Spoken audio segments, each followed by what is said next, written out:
Welcome to this class of Calculus for BSc first year students. I am Dr. Priya Solomon, Associate Professor in Department of Mathematics at Government Mira Girls College, Udaipur. आज के lecture में हमारा topic of discussion रहेगा polar coordinates.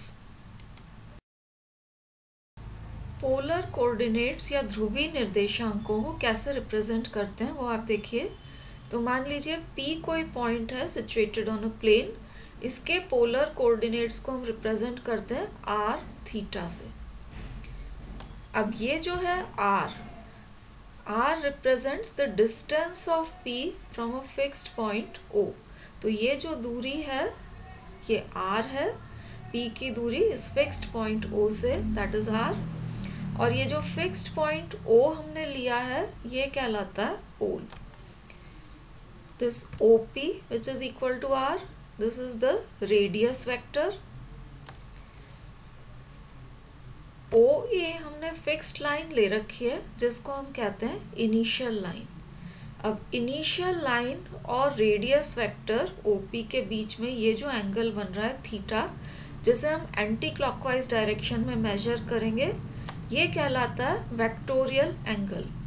तो यहाँ diagram में angle AOP जो है which is equal to theta, ये कहलाता है वेक्टोरियल एंगल। तो किसी भी पॉइंट के पोलर कोऑर्डिनेट्स को हम r थीटा से रिप्रेजेंट करेंगे। अब कार्टेशियन कोऑर्डिनेट्स और पोलर कोऑर्डिनेट्स आपस में रिलेटेड होते हैं, तो वो किस तरह से रिलेटेड होते हैं वो आप देखिए। पोलर कोऑर्डिनेट्स में हम फिक्स्ड पॉइंट O को पोल लेते हैं। अगर इस पॉइंट O को, जो फिक्स्ड पॉइंट हमने लिया है, इससे ओरिजिन ले लिया जाए और ये जो फिक्स्ड लाइन होती है इसको अगर हम x एक्सिस ले लें, तो ये P पॉइंट के पोलर कोऑर्डिनेट्स आपके पास r थीटा हैं। अब अगर आप इस तरीके से इस फिक्स्ड लाइन को x एक्सिस ले लेते हैं तो आप देखिए P से यहाँ परपेंडिकुलर डालिए, ये एंगल आपका 90 डिग्री का बनेगा।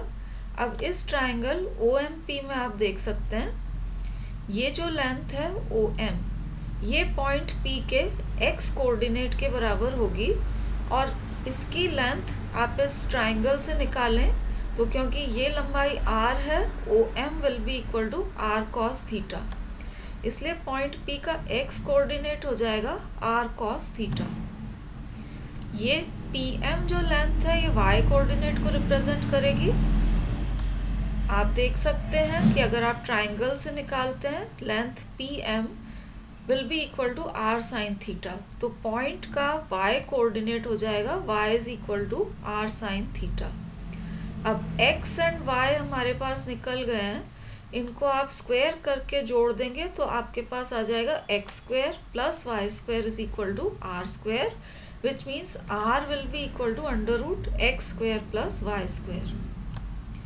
अगर आप यहाँ डिवाइड कर देते हैं तो y upon x will be equal to tangent theta, या हम कह सकते हैं कि theta is equal to tangent inverse y upon x। तो इस तरीके से ये जो पोलर कोऑर्डिनेट्स थे r एंड थीटा और Cartesian coordinates x and y, उनके बीच में हम रिलेशन डिराइव कर सकते हैं। अब हम डिस्कस करेंगे angle between tangent and radius vector, ध्रुवांतर रेखा और स्पर्श रेखा के मध्य का कोण। तो डायग्राम में आप देखिए ये रेड कलर में जो शो कर रखा है ये आपका गिवन कर्व है जिसपे पॉइंट P सिचुएटेड है। P के पोलर कोऑर्डिनेट्स यहाँ लिए हैं r थीटा। अब P पर जो टेंजेंट लाइन या स्पर्श रेखा खींची गई है वो ये लाइन है PT। तो P पॉइंट पे टेंजेंट है PT। PT is the tangent to the curve at the point P। अब आप देखिए x एक्सिस, ये आपकी x एक्सिस है, x एक्सिस और रेडियस वेक्टर OP के बीच में बनने वाला एंगल है, इसको हम थीटा से रिप्रेजेंट कर रहे हैं। ये साई है, this is the angle between tangent and x axis.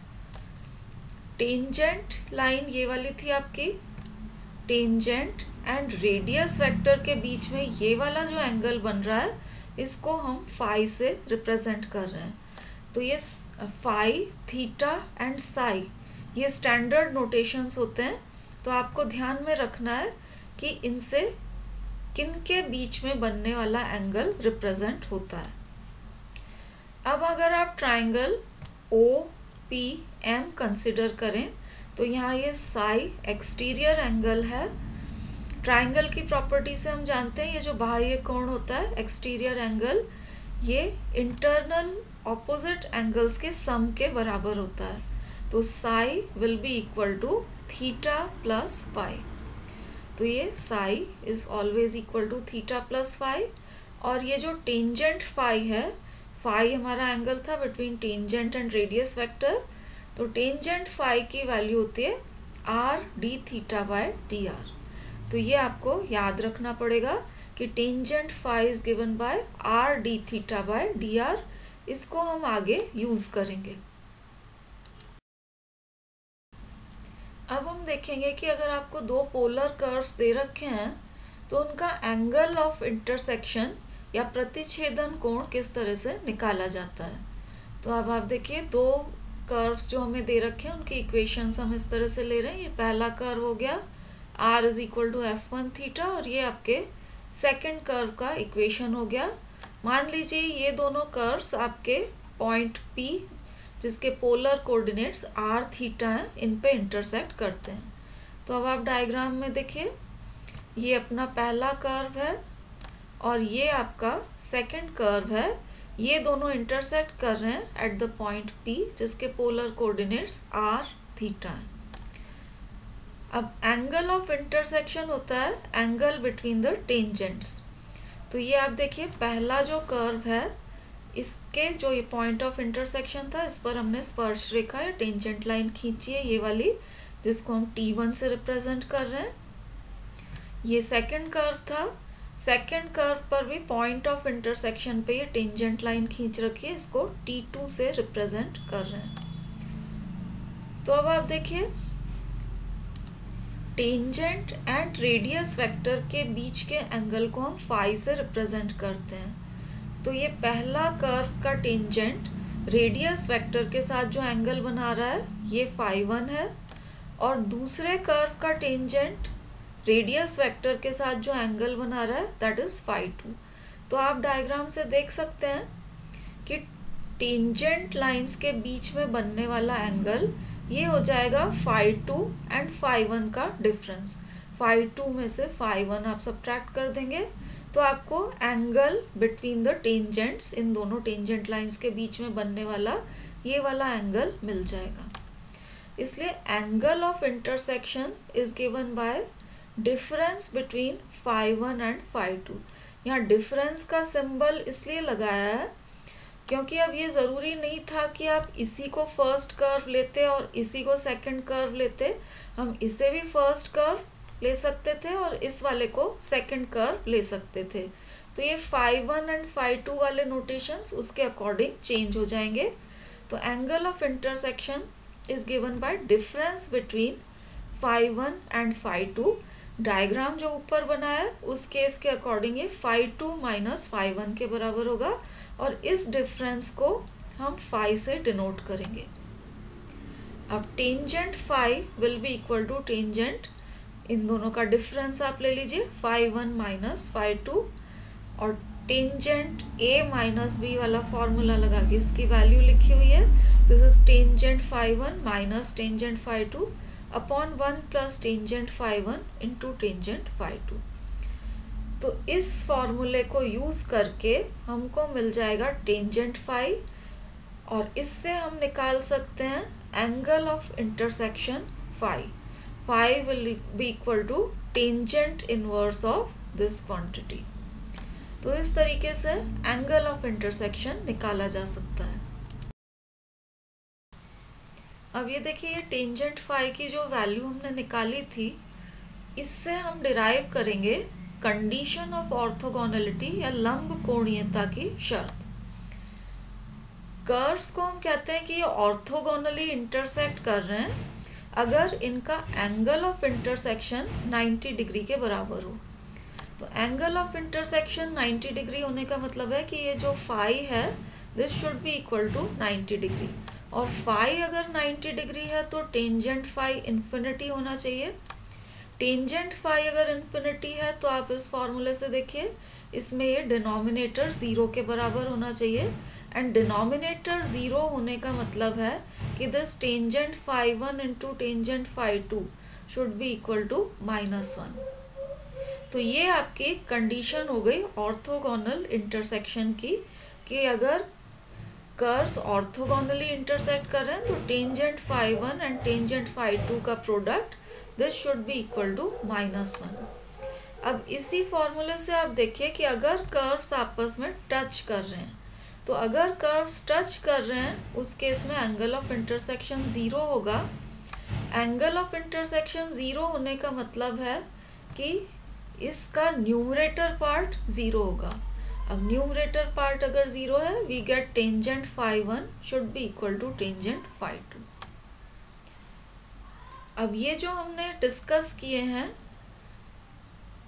Condition of orthogonality and angle of intersection and angle phi निकालने का तरीका, अब हम इन पे बेस्ड कुछ क्वेश्चंस डिस्कस करेंगे। तो पहला एग्जांपल देखिए, यहाँ हमें एंगल फाई निकालना है, that means angle between tangent and radius vector निकालना है फॉर द कर्व जिसका इक्वेशन हमें यहाँ पर दे रखा है। अब आप देखिए, ये जो कर्व का इक्वेशन दे रखा है इसमें से आप r निकाल लीजिए। तो r is equal to a cos m theta to the power 1/m। Tangent phi हम जानते हैं कि r d theta by d r के बराबर होता है, तो ये r तो हमारा निकल गया। इसको आप डिफ्रेंशिएट कर दीजिए विथ रेस्पेक्ट टू थीटा, तो this will give you d r by d theta. अब ये टेंजेंट फाई क्योंकि r d theta by d r के बराबर होता है, तो r हमने निकाला है, ये d r by d theta का रेसिप्रोकल यहाँ सब्सटीट्यूट करेंगे तो d theta by d r आ जाएगा। इसलिए टेंजेंट फाई की वैल्यू में ये न्यूमरेटर पार्ट r है और ये d r by d theta का रेसिप्रोकल लेके यहाँ पर सब्सटीट्यूट किया हुआ है। अब इसको हम सिंप्लीफाई कर रहे हैं तो ये आ रहा है आपके माइनस कॉट m थीटा के बराबर, जिसको हम लिख सकते हैं tangent pi by 2 plus m theta. तो अब आप देखिए tangent phi is equal to tangent pi by 2 plus m theta है, इसलिए हम कह सकते हैं कि this angle phi is equal to pi by 2 plus m theta. अगला क्वेश्चन आप देखिए, ये एंगल ऑफ इंटरसेक्शन या प्रतिच्छेदन कोण निकालने से रिलेटेड है। तो क्वेश्चन है कि find the angle of intersection for the following curves. Curves का इक्वेशन में हमें पहला इक्वेशन ये इस कर्व का दे रखा है and this is the equation of the second curve. Angle of intersection के फॉर्मूले में tangent phi 1 and tangent phi 2 की हमें ज़रूरत पड़ती है, तो वो हम पहले निकालेंगे। तो आप देखिए, ये पहले कर्व का इक्वेशन हमने लिया, tangent phi r d theta by d r के बराबर होता है, तो ये आर तो हमें यहाँ से मिल रहा है, इसको हम डिफ्रेंशिएट कर देते हैं with respect to theta, so this is d r by d theta, and tangent phi 1 होगा r d theta by d r. तो ये आर की वैल्यू है और ये हमने d r by d theta निकाला था, या d theta by d r चाहिए, तो इसका रेसिप्रोकल ले लिया 1/2a cos 2 थीटा। अब इसको आप सिंप्लीफाई करेंगे तो ये 1/2 टेंजेंट 2 थीटा के बराबर आ रहा है। इसी तरीके से सेकंड कर्व का इक्वेशन हमें ये दिया हुआ था, इसको भी आप with respect to theta differentiate करेंगे तो d r by d theta की वैल्यू यहाँ हमें मिल रही है। टेंजेंट फाई 2 इसी तरीके से निकलेगा जैसे हमने टेंजेंट फाई 1 निकाला था, this is again r d theta by d r. तो अब r and d theta by d r ये हम सेकंड कर्व की इक्वेशन में से जो निकाले उन्हें सब्सटीट्यूट करेंगे और ये सिंप्लीफाई होके आ गया -1/2 कॉट 2 थीटा। अब एंगल ऑफ इंटरसेक्शन को अगर फाई मान लिया जाए तो tangent phi is given by this formula. अब इसमें से tangent phi 1 and tangent phi 2 की वैल्यू हम निकाल चुके हैं, इन वैल्यूज़ को आप सब्सटीट्यूट कर सकते हैं। तो जैसे ये टेंजेंट फाई 1 की वैल्यू थी और ये टेंजेंट फाई 2 की वैल्यू थी, ये हमने इस फॉर्मूले में सब्स्टिट्यूट कर दिए, तो ये इस तरह से आ गया है। अब इसमें कॉट 2 थीटा को 1 अपॉन टेंजेंट 2 थीटा न्यूमरेटर में भी और डिनोमिनेटर में भी आप रखें और सिंप्लीफाई कर लें, तो सिंप्लीफाई होने के बाद आपका रिजल्ट इस तरह से आ जाएगा। अब यहाँ 1 प्लस टेंजेंट स्क्वायर 2 थीटा, ये होगा आपका सेक स्क्वायर 2 थीटा, जिसको यहाँ पर 1 अपॉन कॉस स्क्वायर 2 थीटा लिखा हुआ है, और ये जो डिनोमिनेटर में टेंजेंट 2 थीटा था, इसको भी साइन एंड कॉस में कन्वर्ट करके यहाँ पर लिखा हुआ है। अब इसको सिंप्लीफाई कर लेते हैं, तो ये आ रहा है 4 upon 3 into 1 upon sine 4 theta. इसको हम क्या देते हैं, रिलेशन नंबर 3। तो अब ये देखिए टेंजेंट फाई की वैल्यू हमें यहाँ मिली है, लेकिन यहाँ पर ये थीटा इन्वॉल्व हो रहा है, तो अब हमें निकालना पड़ेगा कि eight the point of intersection theta की वैल्यू कितनी होगी। तो अब आप देखिए जो पॉइंट ऑफ इंटरसेक्शन होता है वो दोनों कर्व्स का कॉमन पॉइंट होता है, इसलिए पॉइंट ऑफ इंटरसेक्शन पे आर की वैल्यू दोनों कर्व्स के लिए इक्वल रहेगी। तो आप दोनों कर्व्स की इक्वेशन में से अगर आर की वैल्यू को इक्वेट कर देते हैं, ये पहले कर्व से आर की वैल्यू और ये दूसरे कर्व से आर की वैल्यू, इसको आप इक्वेट कर देंगे तो थीटा में रिलेशन रह जाएगा। इससे आपको मिल रहा है कि sine 2 theta is equal to cos 2 theta, और हम जानते हैं कि sine theta and cos theta बराबर तब होते हैं when theta is equal to pi by 4। तो यहाँ क्योंकि sine 2 theta and cos 2 theta बराबर हैं, इसलिए 2 theta should be equal to pi by 4। इससे हमें थीटा की वैल्यू मिल रही है, theta is equal to pi bye 8। अब ये वैल्यू हम सब्स्टिट्यूट कर सकते हैं यहाँ पर, यहाँ हम सब्स्टिट्यूट कर देते हैं, तो टेंजेंट फाई की वैल्यू आपको मिल जाएगी 4/3, और ये साइन 4 थीटा हो जाएगा साइन पाई बाय 2 के बराबर, which is equal to 1। So this is tangent phi की वैल्यू आ गई 4/3। अब टेंजेंट फाई 4/3 है, इसलिए फाई जो आपका एंगल ऑफ इंटरसेक्शन था, ये हो जाएगा टेंजेंट इनवर्स 4/3 के बराबर। तो इस तरीके से एंगल ऑफ इंटरसेक्शन निकाला जा सकता है। नेक्स्ट क्वेश्चन देखिए, ये भी एंगल ऑफ इंटरसेक्शन निकालने से रिलेटेड है। यहाँ दो कर्व्स हमें दे रखे हैं, ये पहला कर्व है और this is the equation of second curve. तो एंगल ऑफ इंटरसेक्शन निकालने के लिए हमें tangent phi 1 and tangent phi 2 निकालने पड़ेंगे। तो हम पहला कर्व कंसिडर कर रहे हैं, this is r for the first curve. इसको डिफ्रेंशिएट किया with respect to theta, we get d r by d theta. अब टेंजेंट फाई 1 का formula r d theta by d r, इसमें हमने आर की वैल्यू सब्स्टिट्यूट की है and d theta by d r की वैल्यू सब्स्टिट्यूट करिए, और इसको कॉस थीटा से डिवाइड करके सिंप्लीफाई किया हुआ है। तो sine theta upon cos theta will give you tangent theta. यहाँ कॉस थीटा को आप डिवाइड करेंगे तो 1 आ जाएगा। इसी तरीके से डिनोमिनेटर में कॉस थीटा से आप डिवाइड करेंगे तो यहाँ 1 और यहाँ माइनस टेंजेंट थीटा हमें मिल जाएगा। तो ये वैल्यू आ गई टेंजेंट फाई 1 की। अब सेकंड कर्व हम लेते हैं। सेकंड कर्व में भी आप आर को डिफ्रेंशिएट करिए with respect to theta, so this is d r by d theta. Tangent phi 2 होता है r d theta by d r. Once again ये आर की वैल्यू और ये d theta by d r की वैल्यू सब्स्टिट्यूट की हुई है and this is equal to tangent theta. अब tangent phi 1 and tangent phi 2 हमारे पास आ चुके हैं। इन्हें अब हम सब्स्टिट्यूट करके टेंजेंट फाई की वैल्यू निकालेंगे। तो ये टेंजेंट फाई की वैल्यू के लिए हम इस फॉर्मूले को यूज़ कर रहे हैं। इसमें tangent phi 1 and tangent phi 2 जो हमने निकाले थे, इनको यहाँ सब्स्टिट्यूट किया हुआ है और इसको सिंप्लीफाई किया हुआ है। जब आप इसे सिंप्लीफाई करेंगे तो ये 1 plus tangent square theta numerator में और डिनोमिनेटर में भी वही चीज़ आ रही है, तो सिंप्लीफाई होके इसकी वैल्यू 1 के बराबर आ जाएगी। अब आप देखिए tangent phi is equal to 1 आपके पास आ गया है, तो अब आपको यहाँ पर थीटा निकालने की भी ज़रूरत नहीं है क्योंकि थीटा कैंसिल हो चुका है। तो लास्ट क्वेश्चन में तो हमें थीटा निकालना पड़ा था, यहाँ थीटा इन्वॉल्व नहीं हो रहा है, डायरेक्टली टेंजेंट फाई की वैल्यू आपके पास 1 के बराबर आ गई है। तो हम कह सकते हैं कि this phi is equal to π/4, क्योंकि टेंजेंट π/4 1 के बराबर होता है।